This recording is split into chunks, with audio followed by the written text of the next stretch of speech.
আসসালামু আলাইকুম। পাইলস বা অশ্বরোগের লক্ষণ। আমি যে লক্ষণগুলো বলছি এই লক্ষণগুলো যদি আপনার মধ্যে থাকে তাহলে বুঝবেন আপনার পাইলস বা অশ্বরোগ হয়েছে।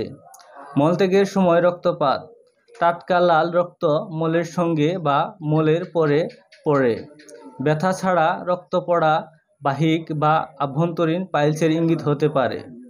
মলদ্বারে ব্যথা বা অস্বস্তি, বিশেষ করে মলত্যাগের সময় বা পরে জ্বালাভাব থাকে, দীর্ঘ সময় বসে থাকলে ব্যথা বাড়তে পারে। তাছাড়া মলদ্বার ফোলা ভাব বা গাঁট দেখা যায়।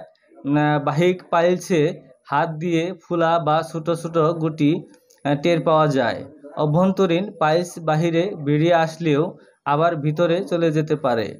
মলদ্বারে চুলকানি ও জ্বালাপোড়া তৈরি হয়।